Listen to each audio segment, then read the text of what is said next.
What can't men resist in a woman? And certainly as we get back out there with our insecurities, with our doubts, that's something we'd like to know.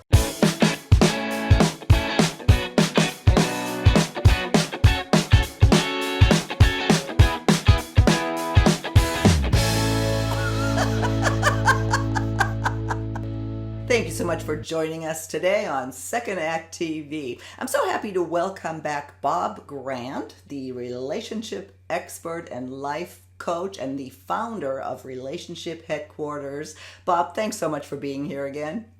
Thanks for having me. It was a lot of fun last time. Well, and our audience loved you. You got some great engagement. You have really good advice, which is primarily geared towards women. You help women understand men.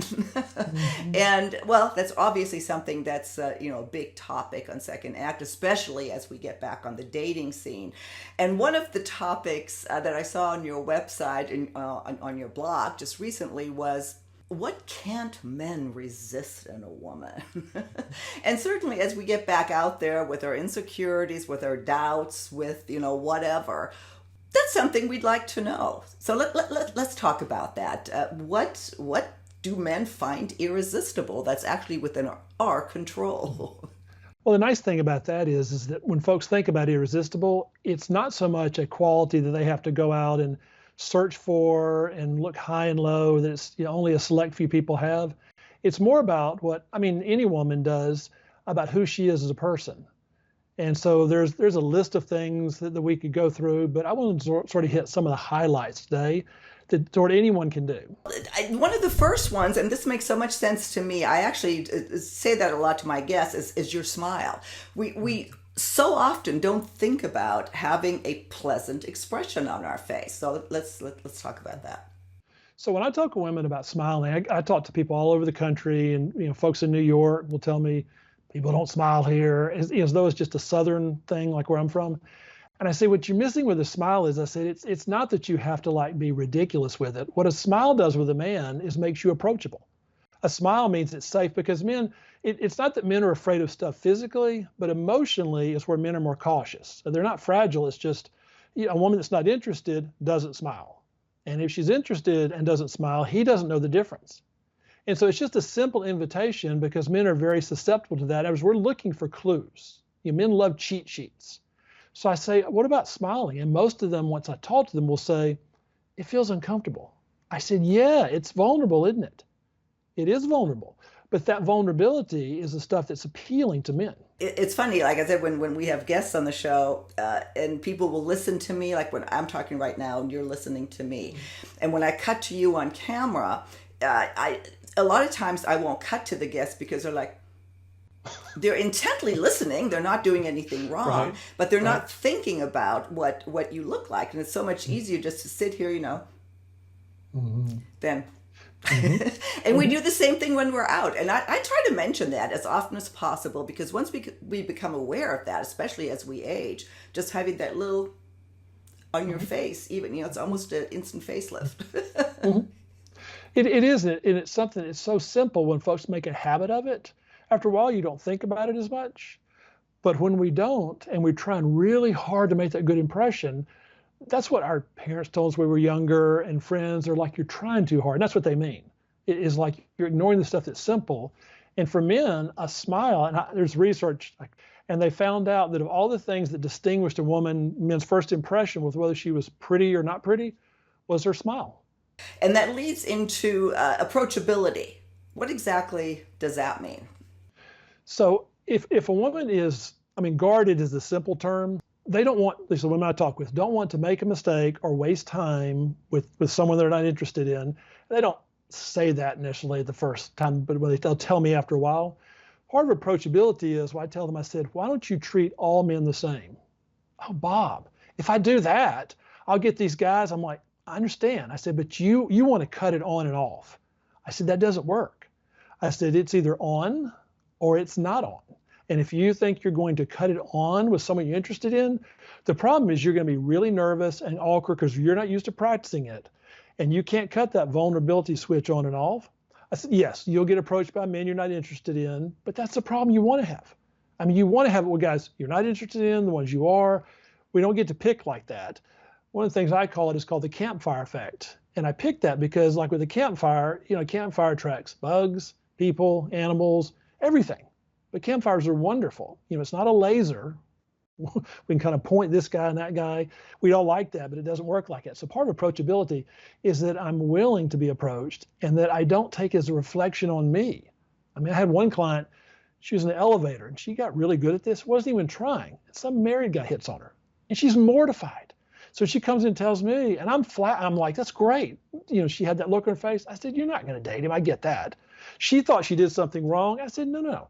I said, when you have this attitude, I said, that's going to reveal stuff about the man. That tells you a lot about him if he's married and hitting on you. I said, but you didn't do anything wrong. I said, those are the problems I want you to have because that's that same quality when you're not trying that the guys you're interested in are going to pick up on too. Yeah. You brought up a good point that I want to make sure I come back to, and that is that, we want to be laser focused, but also there is are we being easy or do we allow men to be, or do we allow ourselves to be approachable to all men, that there's some sort of judgment associated with that? It sounds kind of old fashioned. It was then. Is that still happening? It's a guarded type of thing. And I don't want to get hurt. I don't want to. And most of the time it's a reflection of I don't trust my ability. So if I have the ability that, I don't owe a man anything, it's not to be mean, but I don't owe him. I can talk. I can listen. There was a guy in high school I saw, and I don't know if I mentioned this last time, but I was so impressed with him. Nice looking guy. He treated all the girls the same. And every girl noticed that. He didn't date all the girls, but he was nice to all of them. And they picked up on that. I never forgot that and that impression that it made. And I've seen when women do the same thing, it's not that they date all the guys, but every guy thinks they have a chance. They don't, but they think they do. And that's not because she's trying really hard. She is just not actually thinking so much about strategic and what if I do over here. She just, once it comes to the point she's not interested, she just thank you very much, but no thanks, or and that goes with it. And it's got a simple quality to it. And after a while, there's a lot less thinking involved. And that's when you have a lot more success. Yeah, exactly. Laughter, again, is so obvious. I'm assuming you imply sense of humor here. You have something funny, laughs easily, but not excessively.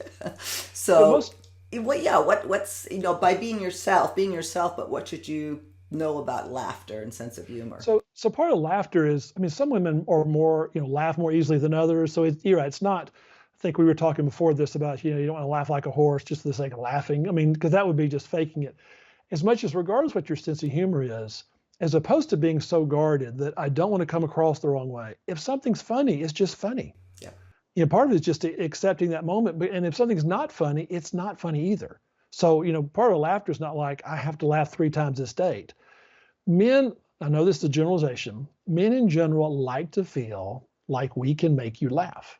Now, some guys are more gregarious than others, but in general, if I can make a woman laugh, I feel like she likes me or that she's interested.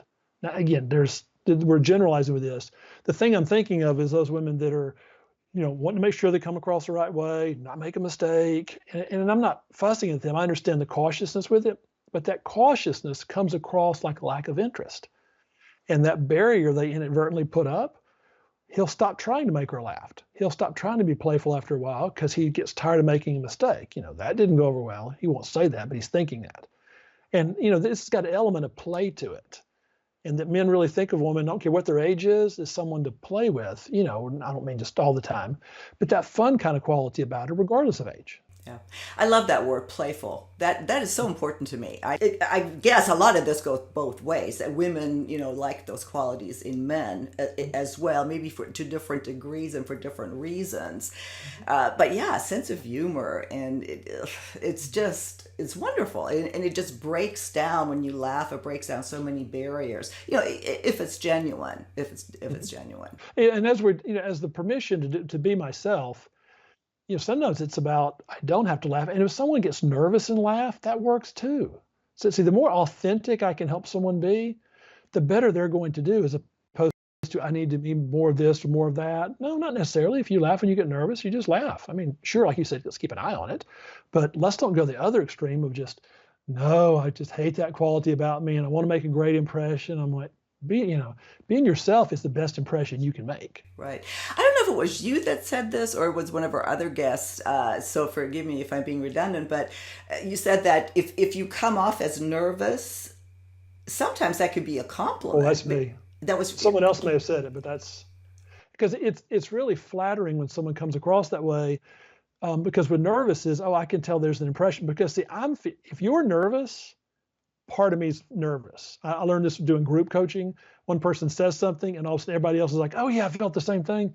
In dating, it happens all the time. So I tell women, if you're feeling something, I don't know that he's feeling the exact same thing, but he's close. Now, he's not going to say it. He's not going to say, oh, I'm feeling nervous, because one, you don't want him to, and he's not going to admit it. But you feel, as it comes across, that actually makes it a lot more real. And we're talking about early on in dating, it's just about getting to know each other. And the primary thing early on is, from a masculine feminine standpoint, is that's what folks are really checking out. As much as they intellectualize, what do you do for a living? That's that early thing. Even talking about, do we click? That's what they're doing. And these playful kind of things, because nervous is part of it too, that kind of brings us back to high school. Yeah. In junior high, when dating was fun and terrifying. Yeah. And amazing and awful and all those things, but they're full of feelings. Mm-hmm. I say that a lot, that, and I felt that going back when you, especially after a long absence, you go back, it's like you're back in high school. And then people will say things like, well, you'd think that after 50 years, you wouldn't feel. Well, that's what, like you said, it was fun. It's okay to be nervous. It's okay to be giddy. You don't want to be silly, I suppose, but having those momentary lapses, if you will, is more endearing than not. So I agree with you. I have one more here that I definitely want to talk about.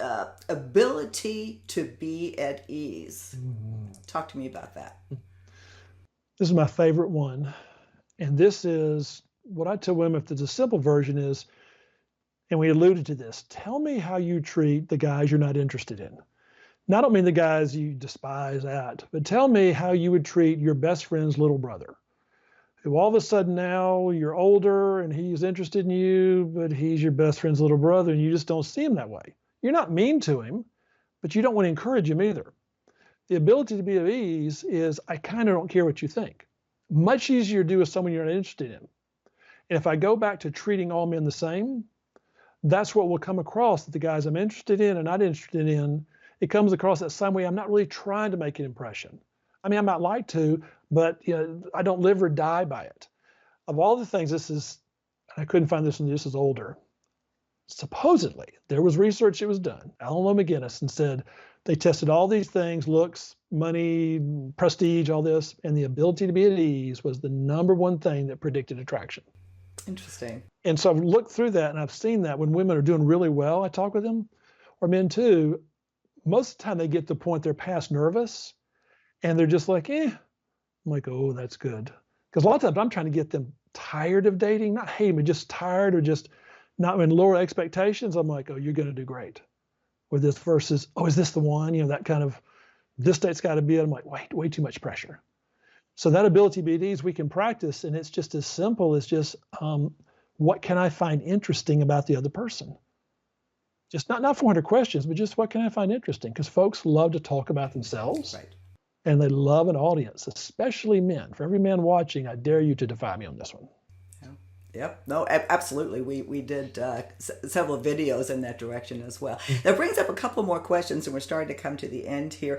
But you brought up, treat every man the same, or everybody the same, even if you're not interested. But I often have gotten the question, how do you let somebody down and not be hurtful about it if you're not interested? What advice would you give there? Sure. So if my intention is to hurt somebody, that's different. Yeah.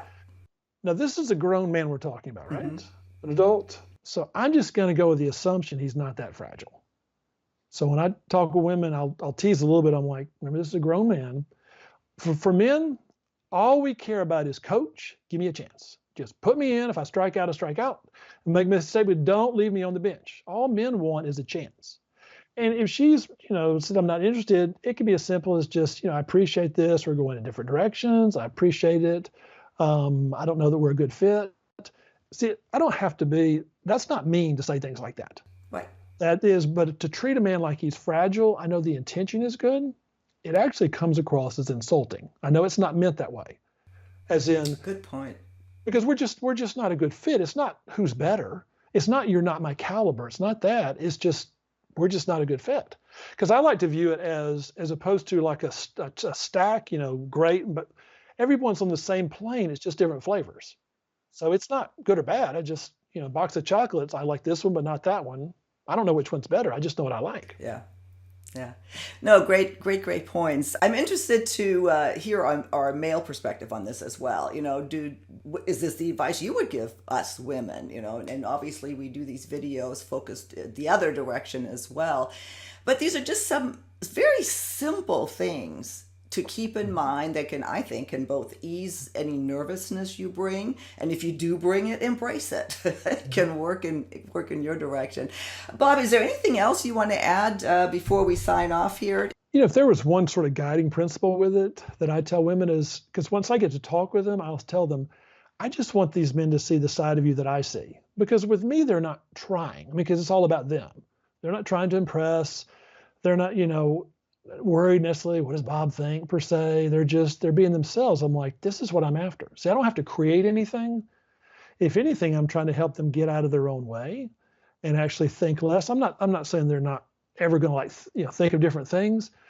I said, but the more you can simplify it, I said, if you really want to know what I'm trying to do for them, for the ladies, I said, I'm just trying to get you within 3 feet of a man. Because within 3 feet, that's your advantage. And they say, what do I do? I said, you don't have to do anything.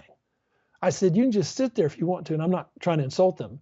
I said, that's what a big deal it is when you're in close proximity. And I know this because if this man was married and you got that close, his wife would be hot, regardless of you talking about motives, whatever. So women intuitively know this in one area. And I'm like, it can be that simple. It's still powerful, but it really can be that simple. Yeah.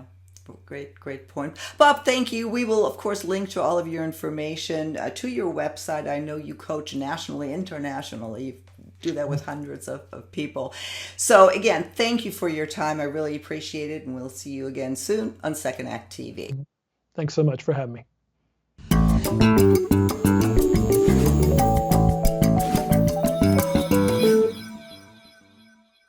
If you haven't done so already, please be sure to subscribe to our channel. The button is right over here. Just click on through to YouTube, and when you see the little bell right next to the subscribe button, hit that too. We'll notify you every time we launch a new video. See you next time.